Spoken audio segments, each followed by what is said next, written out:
Hello, Go Black Texas community. This is Carisha, your creator. And I'm Kristel with Hair by Kris, and today we're going to talk about the natural hair care business.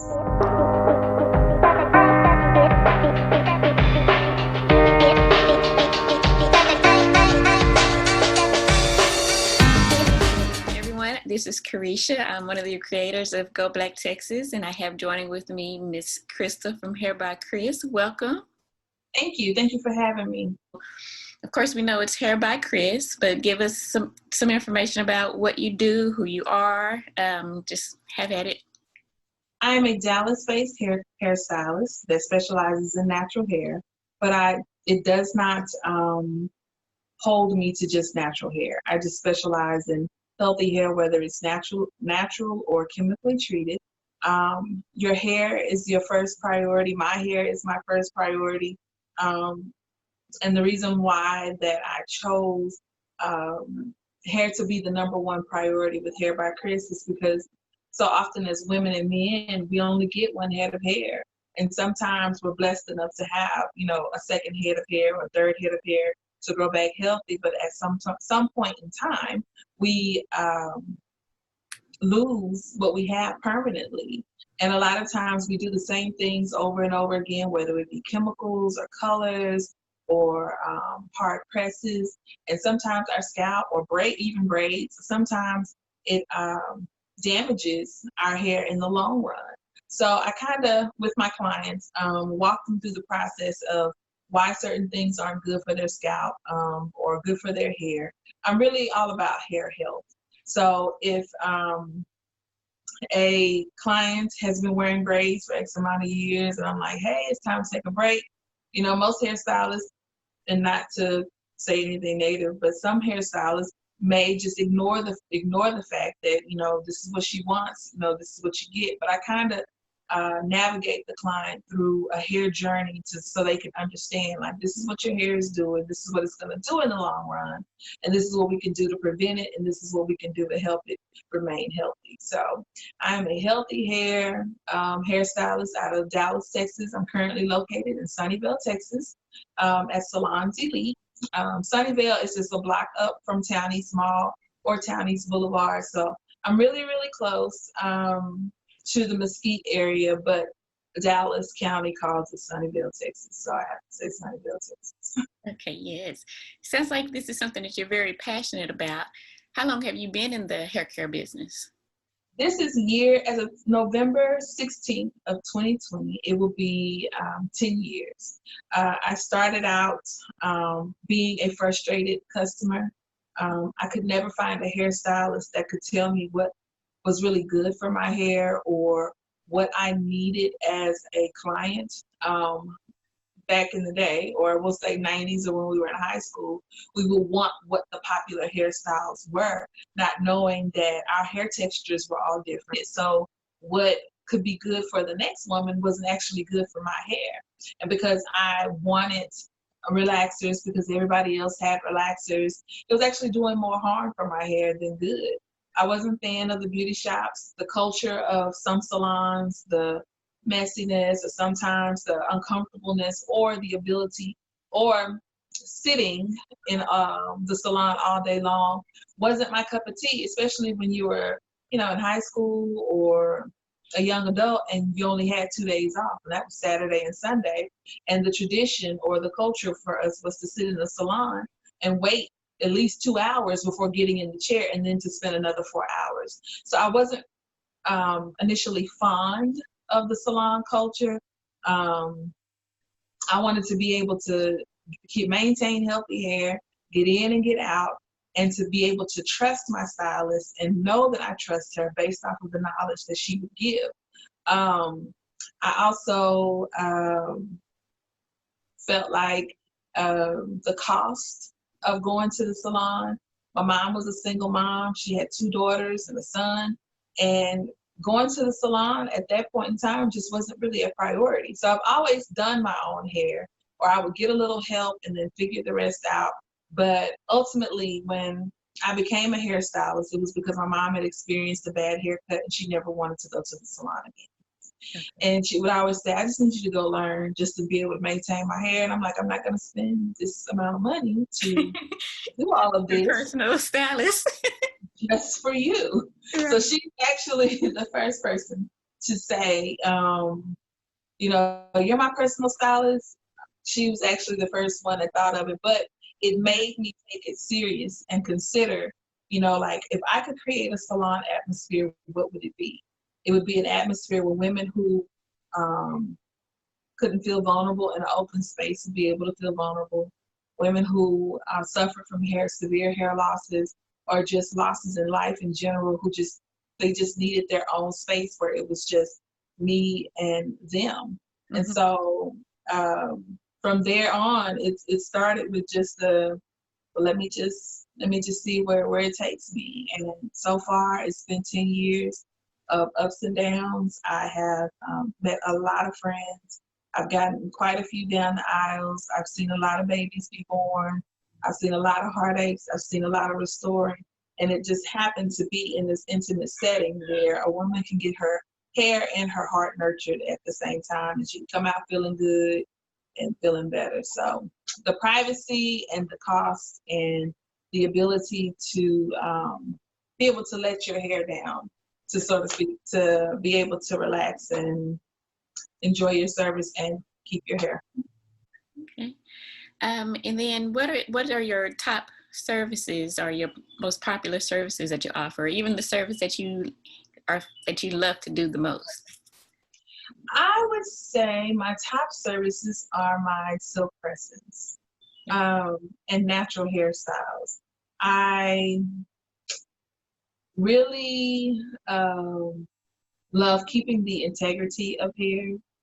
Some people get silk presses and it just, from an experience, it just kind of burns out. But I really love seeing the results of giving people what they want, the body, the style, the length, the health of it, and it being overall a great experience, and I'm able to nurture the hair. So I would say silk presses. I love hair colors. If you check out my website, you will see I have some really bold clients who are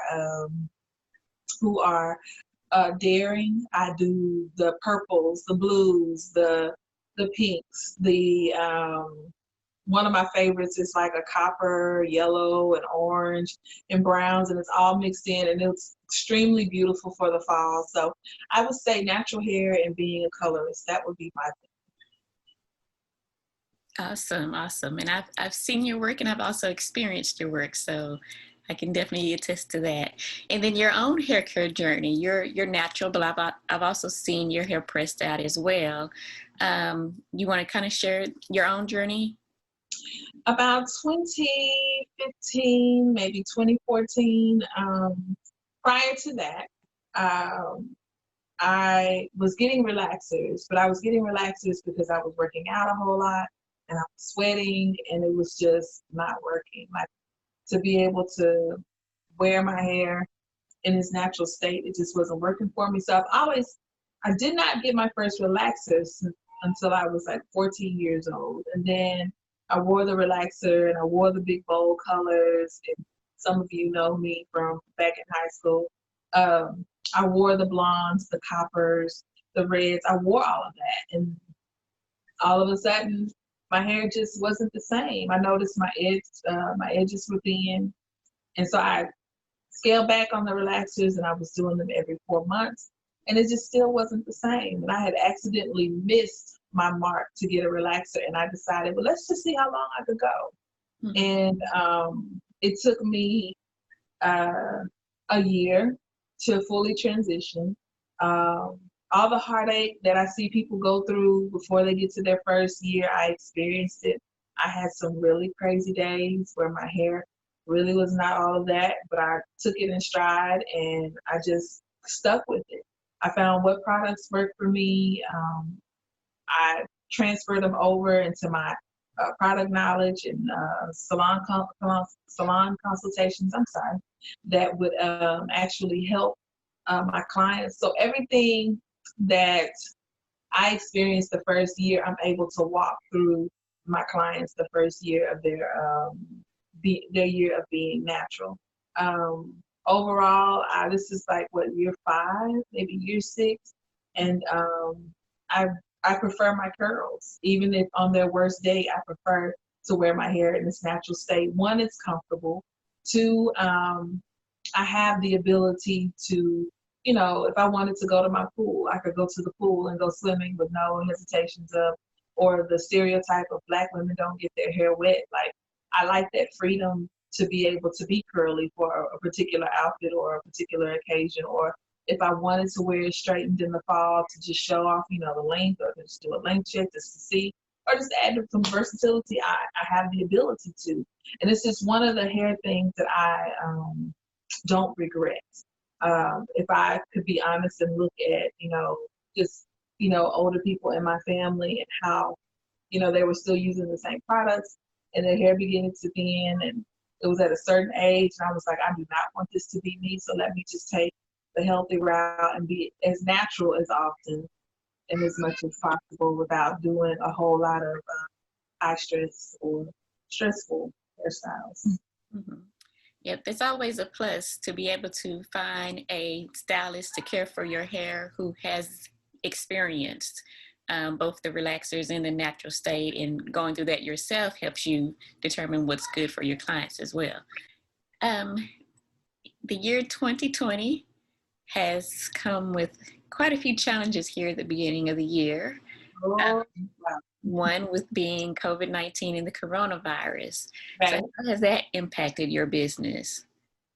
Well, my business has taken a hard hit, but I will credit God that He's sustained my business. Okay.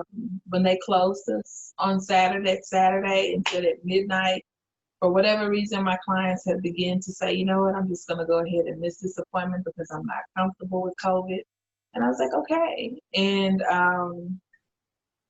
being independent and have always worked since the age of 15 years old, this was the very, very first time that I was just completely without.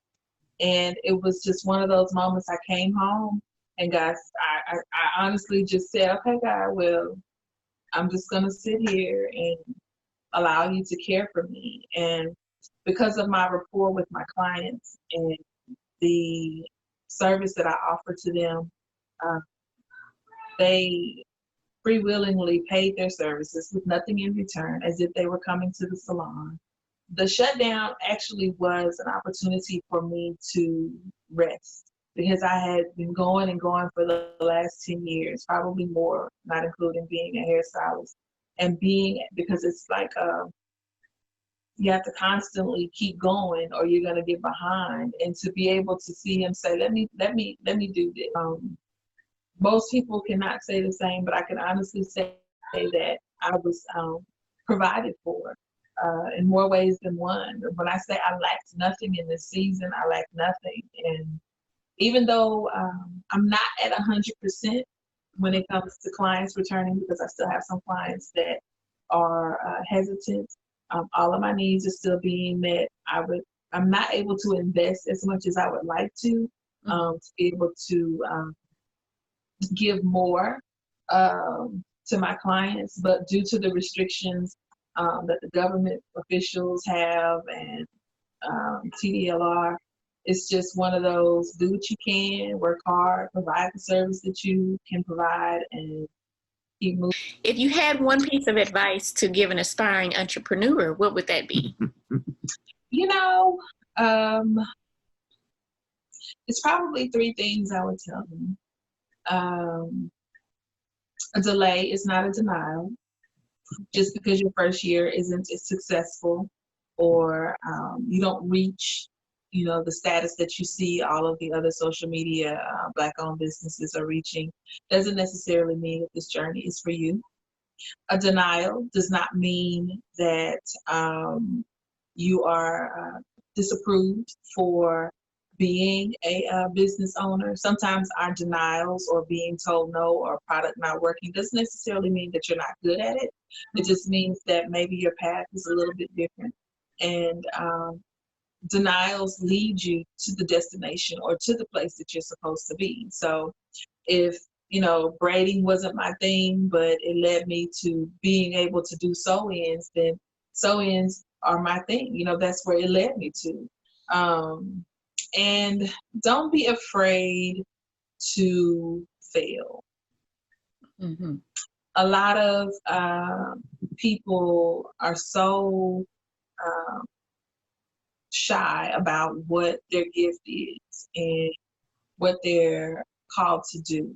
And when they make a mistake, or they don't provide something that's necessary, they feel like it's not their calling or it's not for them to do. Mm-hmm. I wouldn't necessarily say that. Failing is my best friend. Okay. I fail quite a bit, and I'm comfortable with it. But the places and the things that I learn from it and how quickly I can apply it to my life helps me to move along a little bit faster than never wanting to fail. A lot of times we don't try things because we don't want to fail. But as the old saying goes, nothing beats a failure than someone who never tries. So you have to try, and if you fail, that you gave it a try, and then there's probably some other avenues that you can take that will end you in successes. And one more thing I would say, and when it comes to support, don't be discouraged about who is not encouraging you. A lot of times being a business owner, it leads you to being so lonely at the top. Sometimes people won't understand. They think money is flowing everywhere. You have this, you have that, and sometimes it's not that. Like, I will spend my very last on the best shampoo and conditioner to make sure that my clients are well, and forego my selfish needs or my selfish wants. Nobody is going to be your biggest cheerleader but you. Mm-hmm. If you can, if you see it, if you see the vision for it, of course, adversaries, people are there to place doubt. And just because somebody says they don't think it's going to happen and it's not a legit reason, don't be discouraged. Keep going. Mm-hmm. There's been plenty of times where I felt like maybe I should quit. Maybe I should do something else. Mm-hmm. And then someone would come right along and say, hey, you're the best hairstylist I've ever had. So the enemy comes in dressed up like the people that you love, your favorite person or the person that you love the most, or family members and friends, just to distract you, to keep you discouraged from doing what you're called to do. So do your research, do your homework. Mm-hmm. Exceptional customer service, that's my last one. Right. All right. So last but not least, how can our consumers get in touch with you and set up their services? Okay. I have a website. It is www.kristeldion.com. It's KRISTELDION.com. There you will find booking information. You will find blogs just about day-to-day life,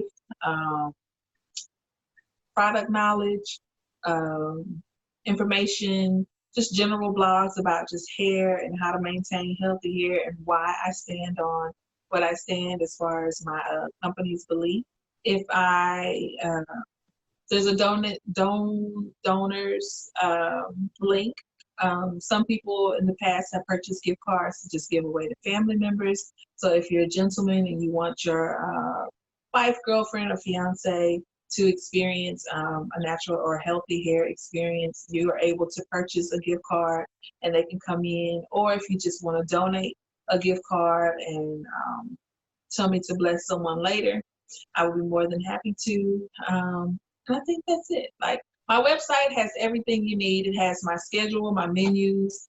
Silk presses start at $50. As far as promo wise, if you're watching Go Black Texas, if you're watching this spotlight, just mention it to me or in the email when you book your appointment, and you'll get $10 off your first service if you're a first time customer. So that would be my promo that I would offer to Go Black Texas for allowing me to talk about my business on your website. Awesome. Okay, well, we really appreciate that. The Go Black Texas community will definitely be checking you out. And we appreciate your time. And thank you for participating in our showcase. My pleasure. Thank you so much. Thank you. Y'all have a great day.